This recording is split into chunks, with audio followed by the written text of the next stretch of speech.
ಇನ್ನು ಬಳ್ಳಾರಿಯ ಬುಕ್ಕಸಾಗರ ಕಡೆ ಬಾಗಿಲು ಸೇತುವೆಯಲ್ಲಿ ಕೂಡ ಬೆರುಕು ಕಂಡು ಬಂದಿದೆ ಅಂತ ಗೊತ್ತಾಗ್ತಿರುವುದು. ಈಗ ತುಂಗಭದ್ರಾ ನದಿಗೆ ಅಡ್ಡಲಾಗಿ ನಿರ್ಮಿಸಲಾಗಿರುವಂತಹ ನೂತನ ಸೇತುವೆಯಲ್ಲಿ ಇದೀಗ ಬೆರುಕು ಕಂಡು ಬಂದಿದೆ. ತುಂಗಭದ್ರಾ ನದಿಗೆ ಅಡ್ಡಲಾಗಿ ಕಟ್ಟಿರುವಂತಹ ನೂತನ ಸೇತುವೆಯಲ್ಲಿ ಬೆರುಕು. ಸೇತುವೆ ನಿರ್ಮಿಸಿ ಇನ್ನೂ ಕೂಡ 1 ವರ್ಷ ಆಗಿಲ್ಲ, ಆಗಲೇ ಬೆರುಕು ಬಿಟ್ಟಿದೆ. ಅತಿ ಹೆಚ್ಚು ನೀರು, ಭಾರಿ ವಾಹನ ಸಂಚಾರ ಹಿನ್ನೆಲೆ ಬೆರುಕು ಬಿಟ್ಟಿದೆ ಅಂತ ಹೇಳಲಾಗ್ತಿದೆ. ಜೊತೆಗೆ ಸೇತುವೆ ಸಮೀಪದಲ್ಲಿ ನೀರಾವರಿ ಬೆಳೆಗಳಾದಂತಹ ಕಬ್ಬು, ಭತ್ತ, ಬಾಳೆ ಮುಳುಗಡೆ ಆಗಿದೆ. ಸದ್ಯಕ್ಕೆ ಆ ಒಂದು ದೃಶ್ಯಗಳನ್ನು ನೋಡ್ತಾ ಇದ್ರಿ. ಹೊಸದಾದಂತಹ ಸೇತುವೆ ಇದು ಬಳ್ಳಾರಿಯ ಬುಕ್ಕಸಾಗರದ ಒಂದು ಅಲ್ಲಿ ನದಿಗೆ, ತುಂಗಭದ್ರಾ ನದಿಗೆ ಅಡ್ಡಲಾಗಿ ಕಟ್ಟಲಾಗಿರುವಂತಹ ಸೇತುವೆ, ಅಲ್ಲಿ ಈ ರೀತಿಯಾದಂತಹ ಬೆರುಕು ಕಂಡುಬಂದಿದೆ.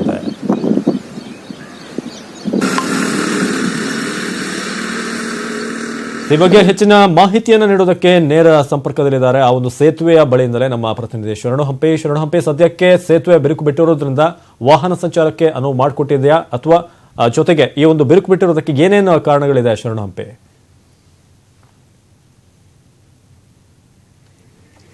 ಅವಿನಾಶ್, ಪ್ರಮುಖವಾಗಿ ತುಂಗಭದ್ರಾ ಜಲಾಶಯದಿಂದ ಕಳೆದ 1 ವಾರದಿಂದನೂ ಕೂಡ ತುಂಗಭದ್ರಾ ಜಲಾಶಯದ 33 ಕ್ರಸ್ಟ್ ಗೇಟ್ಗಳ ಮೂಲಕ ನೀರನ್ನ ಬಿಡ್ತಾ ಇರೋ ಕಾರಣಕ್ಕಾಗಿ ಒಳಹರಿವು ಹೆಚ್ಚಾಗ್ತಾ ಇದೆ. ಇದರಿಂದಾಗಿ ಹೊರಹರಿವಾಗಿ 2.5 ಲಕ್ಷದಷ್ಟು ಕ್ಯೂಸೆಕ್ಸ್ ನೀರನ್ನ ನಿನ್ನೆ ಮತ್ತು ಮೊನ್ನೆ ನೀರನ್ನು ಬಿಟ್ಟಿದ್ರು. ಇಂದು ಸಹ 1.5 ಲಕ್ಷ ಕ್ಯೂಸೆಕ್ಸ್ ನೀರು ಬಿಟ್ಟಿದ್ದಾರೆ. ಈ ಕಾರಣಕ್ಕಾಗಿ ತುಂಗಭದ್ರಾ ಜಲಾಶಯಕ್ಕೆ ಸಂಪರ್ಕ ಕಲ್ಪಿಸುವಂತಹ ಸೇತುವೆ ಇದು ಬುಕ್ಕಸಾಗರ ಕಡೆ ಬಾಗಿಲು ಸೇತುವೆ. ಈ ಸೇತುವೆ ನಿರ್ಮಾಣ ಆಗಿ ಕೇವಲ 1 ವರ್ಷ ಮಾತ್ರ ಆಗಿದೆ. ಈಗಾಗಲೇ ಈ ಸೇತುವೆಯಲ್ಲಿ ಬಿರುಕು ಕಾಣಿಸ್ಕೊಂಡಿದೆ. ಈ ಸೇತುವೆ ಆರಂಭದ ಭಾಗದಲ್ಲಿ ಬಿರುಕು ಕಾಣಿಸ್ಕೊಂಡಿರೋದನ್ನ ಗಮನಿಸಬಹುದು. ಇದು ಸೇತುವೆಗೆ ಯಾವುದೇ ರೀತಿಯಾದಂತಹ ತೊಂದರೆ ಇಲ್ಲ, ಆದ್ರೆ ಸೇತುವೆ ಆರಂಭಕ್ಕೆ ಬರುವಂತದ್ದು ಇಲ್ಲಿ ಬಿರುಕು ಕಾಣಿಸ್ಕೊಂಡಿದೆ. ಸೇತುವೆ ಆರಂಭದಿಂದ ಬರಬೇಕಾದ್ರೆ ವಾಹನಗಳು ಎಲ್ಲವೂ ಕೂಡ ಈ ಮಾರ್ಗವಾಗಿ ಹೋಗಬೇಕಾಗ್ತದೆ, ಆದ್ರೆ ಇಲ್ಲಿ ಬಿರುಕು ಕಾಣಿಸ್ಕೊಂಡಿರೋದು, ಇದು ವಾಲಿರೋದನ್ನು ಕೂಡ ಗಮನಿಸಬಹುದು. ಯಾವ ಕಡೆಗೆ ವಾಲಿದೆ ಅಂತೇಳಿ. ಇನ್ನೂ ಒಂದು ಪ್ರಮುಖವಾಗಿ ಅವಿನಾಶ್, ಎಡದಿಂದ ಬಲಕ್ಕೆ ಏನಿದೆ ಈ ಸೇತುವೆಯಲ್ಲಿ ಬಿಡ್ ಹೀಗೆ ಅಂದ್ರೆ ವಾಲಿರೋ ರೀತಿಯಾಗಿ ಕಾಣಿಸ್ತಾ ಇದೆ. ಇದು ಅಪಾಯದ ಮುನ್ಸೂಚನೆಯೇ ಸರಿ. ಈಗಾಗಲೇ ಈ ಘಟನಾ ಸ್ಥಳಕ್ಕೆ ಗಂಗಾವತಿಯ ತಹಶೀಲ್ದಾರ್ ಬಂದಿದ್ದಾರೆ ಮತ್ತು ಸಂಬಂಧಪಟ್ಟಂತ ಇಂಜಿನಿಯರ್ ಕೂಡ ಬಂದಿದ್ದಾರೆ. ಅವರು ಏನ್ ಹೇಳ್ತಾರೆ ಅನ್ನೋ ಕೇಳೋಣ. ಇದು ಸೇತುವೆ ಆರಂಭದಲ್ಲಿ ಏನ್ ಪ್ರಮುಖವಾದ ಸೇತುವೆ ಇದೆ, ಆ ಸೇತುವೆಗೆ ತೊಂದರೆ ಇಲ್ಲ, ಆದ್ರೆ ಬಿಡ್ ಆಗಿ ಇಲ್ಲಿ ಕೆಳಗಡೆ ಏನಿದೆ ನೀರು ಒಳಹರಿವು ಹೆಚ್ಚಾದ ಕಾರಣಕ್ಕಾಗಿ ಅದು ಸಿಂಕ್ ಆಗಿ ಕೆಳಗಡೆ ಬಿದ್ದಿದೆ. ಅದು ಸ್ವಲ್ಪ ಮಟ್ಟಿಗೆ ವಾಲಿದೆ. ಇದ್ರ ಬಗ್ಗೆ ಏನ್ ಹೇಳ್ತಾರೆ ಅಂತ ಹೇಳಿ ತಹಶೀಲ್ದಾರ್ ಮೊದಲು ಮಾತಾಡ್ಸುವಂತ ಪ್ರಯತ್ನ ಮಾಡ್ತೀನಿ. ಸರ್, ತಾವು ಭೇಟಿ ಕೊಡ್ತಾ ಇದ್ರಿ, ನೋಡ್ತಾ ಇದ್ರೆ ನಿಮ್ಗೆ ಏನ್ ಅನ್ಸುತ್ತೆ?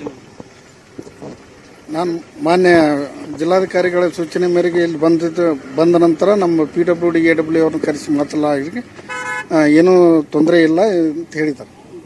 ಅಲ್ಲ ಸರ್, ಇಲ್ಲಿ ಬೆರುಕಂತೂ ಕಾಣಿಸ್ತಾ ಇದೆ, ನಿಮಗೆ ಬೆರುಕು ಕಾಣಿಸ್ತಾ ಇದೆ. ಸೇತುವೆಗೆ ಏನು ಇಲ್ಲದೆ ಇರ್ಬೋದು, ಆದ್ರೆ ಆರಂಭದಲ್ಲಿ ಇದು ಸೇತುವೆಗೆ ಸೇರ್ಪಡೆ ಆಗಿರುವಂತದ್ದೇ ಅಲ್ವಾ?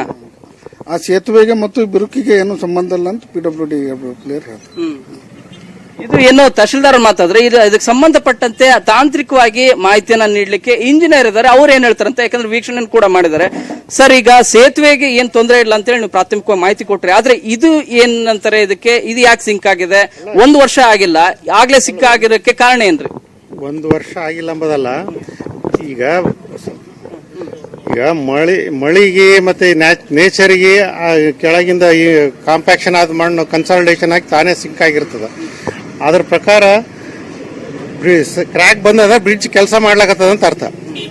ಕ್ರ್ಯಾಕ್ ಬರೋದ್ರಿಂದ ಇದಾಗ್ಯದಂತಲ್ಲ, ಕಳಪೆ ಆಗ್ಯದಂತಲ್ಲ, ಬ್ರಿಡ್ಜ್ ಕೆಲಸ ಮಾಡ್ಲಾಕತ್ತದ. ಅದು ಏನ್ ತನ್ನ ಗುಣಧರ್ಮ ತೋರ್ಸದ. ಮಣ್ಣು ಕುಸ್ದದ, ಅಪ್ರೋ ಸ್ಲ್ಯಾಬ್ ಸಿಂಕ್ ಆಗ್ಯದ. ಅದು ಅಪಾಯದ ಮುನ್ಸೂಚನೆನೂ ಅಲ್ಲ, ಅದು ನಮ್ಗ ಒಂದ್ ರೀತಿ ಎಚ್ಚರಿಕೆ ಕರೆಗಂಟಿದ್ದಂಗೆನೆ. ಬ್ರಿಡ್ಜ್ ಅಂತೂ ಏನೂ ಆಗಿಲ್ಲ, ತಾವು ನೋಡ್ತಾ ಇದ್ರಿ. ಅಪ್ರೋ ಸ್ಲ್ಯಾಬ್ ಇದೆ, ಅದನ್ನ ಇಂಟ್ಯಾಕ್ಟ್ ಮಾಡೋದಕ್ಕೆ ಏನ್ ಕ್ರಮ ಕೈಗೊಳ್ತದೆ, ಮೇಂಟೆನೆನ್ಸ್ ಪೀರಿಯಡ್ ಒಳಗದ ಮಾಡ್ಕೊಡ್ತೀವಿ. ಏನ್ ಸರ್ ರೀಸನ್ ಏನು? ಅಲ್ಲ, ಕೆಳಗಡೆ ಹಾಕಿದ ಮಣ್ಣು ನ್ಯಾಚುರಲ್ ಆಗಿ ಕನ್ಸಾಲಿಡೇಷನ್ ಆಗಿ ಸಿಂಕ್ ಆಗಿದೆ. ಅದಾದ್ಮೇಲೆ ಸ್ಲ್ಯಾಬ್ ಇಂಡಿಪೆಂಡೆಂಟ್ ಇರ್ತದೆ, ಬರೀ ಮಣ್ಣಿನ ಮೇಲೆ ಕೂತಿರ್ತದೆ ಸ್ಲ್ಯಾಬ್. ಯಾವ ಬ್ರಿಡ್ಜ್ ಯಾವ ಎಂಡಿಗೂ ಇದ್ರಂಗಿಲ್ಲ, ಡರ್ಟ್ ವಾಲ್ ಮಾತ್ರ ಕೂತಿರ್ತದೆ, ಉಳಿದ ಕಡೆ ಎಲ್ಲ ಮಣ್ಣಿನ ಮೇಲೆ ಇರ್ತದೆ.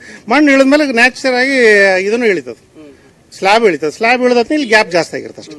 ಈಗ ಜಿಲ್ಲಾಧಿಕಾರಿಗಳು ಕೂಡ ತಾವು ಮಾಹಿತಿ ಕೊಟ್ರಿ, ಏನ್ ಮುಂದೇನ್ ಕ್ರಮ ಕೈಗೊಳ್ತಿರ್ರಿ ಇದಕ್ಕೆ? ಈಗ 1 ವರ್ಷದವರೆಗೂ ಕೂಡ ಇನ್ನು ಇದೆ, ಅದು 1 ವರ್ಷದವರೆಗೆ ಇದೆಯಲ್ಲ, ಇದನ್ನ ನೋಡ್ತೀವಿ. ಆದ್ಮೇಲೆ ಬೇಕಂತಂದ್ರೆ ಅದು ಇದು ನೋಡ್ಕೊಂಡು ಅದನ್ನ ತೆಗೆದು ಬೇರೆ ಅಪ್ರೋ ಸ್ಲ್ಯಾಬ್ ಆಗ್ತದೆ ಅಷ್ಟೇ.